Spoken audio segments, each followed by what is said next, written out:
Beyond Insemination, the show hosted by two-time Southwestern tractor pulling finalist, amateur rodeo star, and animal husbandry innovator and expert, Dwayne Earl. All right. We're back with another episode of Beyond Insemination. Welcome one, welcome all. You're listening to the show about BBQ, britches, mud bogging, and bitches. Your weekly journey into semen, sawdust, and savoring the good things in life. Life, death, and reproductive services down on the farm. Okay. Let's get some music playing here. Jesus, assault rock. I need some assault rock. Hell yes. You know, sometimes I just want a woman to hit me. Treat me like the man I am, a piece of angry garbage. And then when we're done fighting, I will hop on a motorcycle and I will pop a wheelie right there in the driveway. Just burn out, skid all over the goddamn place. Hell yes! And she'll stand there crying, and then she'll forgive me. We'll have another baby, and she'll make the breakfast. That's the stuff that makes us great. Grease, girls, and grits. All right, the phones are already lit up here. You people just can't wait to get stuck in. Let's go to line 4. Mr. Chuck, you're on the show. How can we go beyond insemination together? Yeah, hey, Dwayne. I'm a big fan of the show, by the way, but first-time caller. I wanted to thank you for your bass fishing advice. You know, you're right. Dynamite is much easier than all that sitting around with a pole, going mad, staring at tiny ripples, wondering if everyone really hates you, you know what I'm saying? Anyway, I'm calling about the kids these days and the way they dress. Oh, man, my boy, he wears a skirt. Got breast implants, wears a little lip gloss. What do you think, Dwayne? I don't think that's right. Thanks, Chuck. I'm with you. I mean, platonically speaking, of course. I've about had it with gender fluidity. For reals. Seriously. For real, seriously. Men is men and girls is ladies. And there ain't no point in telling me different. I mean, it's getting to where boys have bigger titties than a woman. I know I do. It's gotta stop. I'll tell you what really sets me off. Oh, let me tell you. Me and the boys will be having a great afternoon, couple of cases of lager light, some steaks on the grill, and jumping on four-wheelers and shooting assault rifles and playing on the trampolines and wrestling in a muddy hole with our tops off. You know, typical good time shit. Now to the corner of my periphery, I see these fruity fellows riding bicycles. City boys coming out to the country with their brightly colored jerseys and fruity hats and tight shorts. I don't want to see your Johnson. We ain't friends. And they ride bicycles with tap shoes on. Fucking tap shoes. Just in case they need to jump off and sing a show tune. What in the hell is that all about? Well, I ain't whistling Dixie. I can tell you that because nobody likes a whistler. Creepy bastards. Whistlers. Next caller. Inseminate me. No, that's wrong. Speaketh to me. Hey there, Dwayne. My name's Mike, a big fan. I do not care about no names, boy. You state your business and I will do the pontificating, sir. Anyway, my kid is real good at sports, football and that. I think he's going to get a scholarship. He hits real good, like one of them crackheads you read about them picking up north. But my wife won't let him play because his grades are low on account of him getting his girlfriend pregnant. Not my wife. My wife can't get pregnant no more. Uterus is ravaged like the projects. Anyway, I need that boy to make a lot of money by going pro so that I can get a new bass boat. What am I gonna do, Dwayne? I can't stop crying. Brother, I share your pain. Let it go. Let those tears go. Let it all flow out your eyeballs, down to your cheeks. I love you, my brother. I love you. You're better than this. You are better than this, sir. Reach deep inside of yourself and just pinch it off. Don't you die on me. Don't you die on me. And that's enough. My friend, your woman has already gone feral. I was a 5th grade soccer coach once. Do not ask. It was a bad time of my life. I know. And you're right. It's not even a real goddamn sport. No one ever got that brain damage, but I did my best. Yes, I did. It was hard, but we made some progress. I taught those kids to be number one, what it takes to get to the top, what steroids to take. Gave them the same as I give my beef herd. How to gamble on sports, how to snap another kid's Achilles tendon behind the referee's back so he never walks right again. Stuff winners got to do to get the job done. How to cover up the smell of marijuana by blowing through a toilet paper roll with dryer sheets stuffed inside. How to leave a woman. I taught each of those boys the facts of life and how it is never about the woman's pleasure. Never. Absolutely never about that woman's pleasure. Parents won't tell you the truth. but a man with a beer in his hand will. And the fact is, you do whatever it takes to win. If that wife of yours don't want to understand, don't want to let the boy play some goddamn football, then she's got to go, Mike. Mike, are you with me? You there, son? I'm here, Dwayne. Hear the words that I'm saying. She's got to go, Mike. I know, Dwayne. I'll speak to a lawyer. Lawyer? Fancy talk. I recommend drowning, Mike. Real men don't use lawyers. Show your boy what it means to be a man. Press her under the surface of the fluids. Mike, please. Okay. Love the show, thanks. Thank you, son. Now we call this show Beyond Insemination because it's about what men like to do besides working on the farm. It's about what we were meant to do. Man against nature. I am highly skilled at the art of noodling in a beaver dam. I do not like the animals that consider themselves engineers. I like plant-eating herbivores you can fatten up, give a loving name to, then callously kill and cook like a civilized man. Back to beavers. I once stuck my arm in a dam, and 4 or 5 of them, an entire family, in fact, of beavers, bit into my arm. Got every last one of them on the grill that night and a couple of new hats. For the record, I also do not like fire ants, as it is unreasonable to have a social structure of a bunch of neutered men acting as slaves for a woman. Outside of a modern city, of course, where it appears to be mandatory.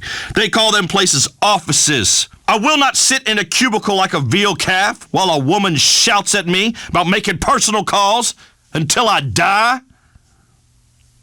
Caller, you are on the show. To whom am I speaking? Hey there, Dwayne.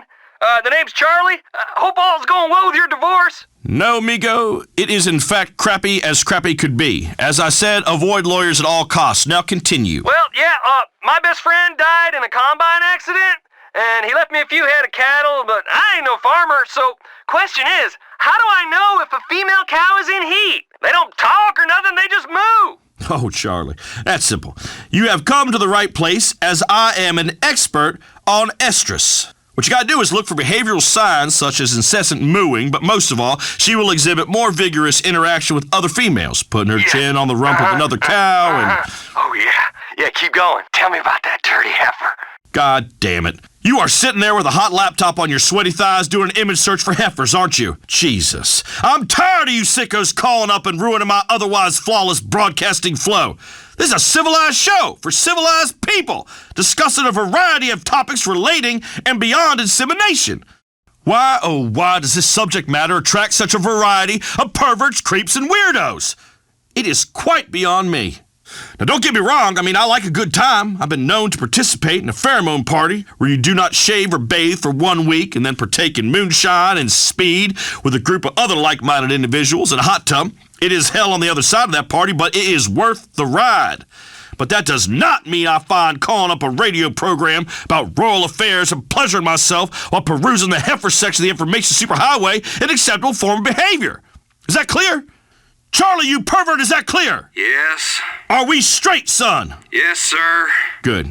Now you take care, you hear? Thank you, sir. I am lost for words. Next caller. Hi there, Dwayne. My name is Susan. I'm calling from Sandy Shores. I really like what you said about how animals have babies and then they abandon them and then they go find another mate. Oh, that just touched me. That made me cry. It reminded me when I left little Mary Sue outside the Up and Adam restaurant. I was tired of all her crying and carrying on anyway. Because I just hooked up with a guy I just met named Francis. Oh, well, good on you, Susan. Though I am not a fan of names that can apply to a man or a woman, unisexury has neutered our society. No man should be named Francis or Alex or Jamie or, God forbid, Casey. But anyway, I'm so glad we inspired you. That's evolved thinking right there. See, we do believe in evolution in the right situation. For the record, not me, nor no one in my family was ever no monkey. Nor have they been with a monkey, not ever, not even at the zoo, nor pretty much any animal, aside from the usual ones we all practice on. There, that's cleared up. Science and truth can exist together, you see. We can learn a lot from nature. You know how a mama puppy cleans up after a litter by eating their waste? Well, my mama ate all her boys' poop till we were 5. It was unconventional, but it sure made us the people we are today. Social services said this had something to do with the lab her and my daddy had cooking up toilet cleaner, but I would disagree ferociously. I would even go as far as to challenge you to a knife fight. You want to come and talk some shit like that, we will tie our wrists together and solve this in the time-honored way. That's my mama you're speaking about. You take that back, you hear me? That's my mama! Get off my phone and get off my show! Disrespecting a man's mama like that. Now then, changing tack for one special moment. Well, we all know that part of being a man is heeding the call of nature to kill it and serve it grilled to members of your family and or tribe. I've been hunting since I was a small boy, and I can in fact track more than 16 different species of ruminant animal. While our olfactory senses have been dulled as hell by so-called civilization, in nature, all they got is smell. I know how to simulate the odor of any species.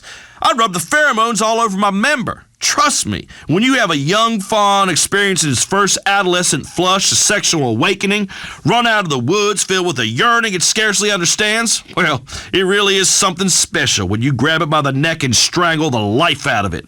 As his terrified eyes look up at you, it suddenly realizes, hey, you ain't my mom, and you sure as shit ain't some young stag gonna gently educate in the ways of the birds and the bees.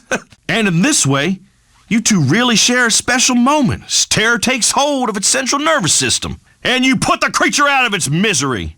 You ever have deer sushi? A little rice and wasabi and some fine loin meat, all served up on my stepdaughter just like they do in Asia. I am particularly interested in visiting Asia. I've always been kind to the Asiatic cultures. I've always enjoyed them, from kung fu to martial arts and fucking throwing stars. I would really love to see Thailand, though. Somebody say ping pong? Just saying, not judging. Ain't my way. Johnny, you are on the show. How can we inseminate you? Hey there, Dwayne. Big fan. Love the show. I love how it's educational and funny. I tell you what, if you'd been one of my teachers, I'd have spent longer in school. I'd have learned something useful. As it is, I'm a trucker on the weekends. Oh, really? What you hauling, Johnny? Hell, pollution. From a big leak they hushed up. Pays triple and I need the money. Anyway, my boy's serving overseas. Oh, Marines. Nah. Navy? No, he's serving a sentence overseas in Burma. Those bastards put him away for being an entrepreneur. He's a patriot.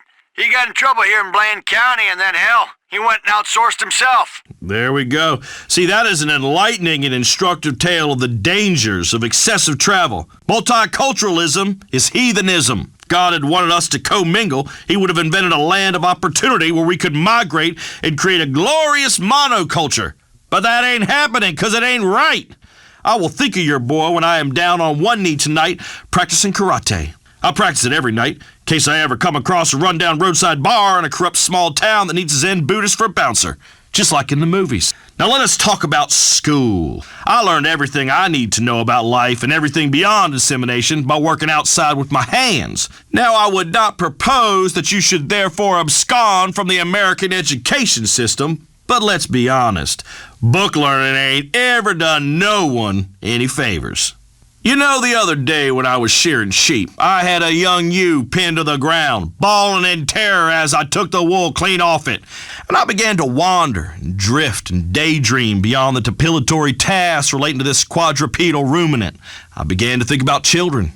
And it's a scary world that we are bringing children into through the machinations of our loins. We have pledged to protect them.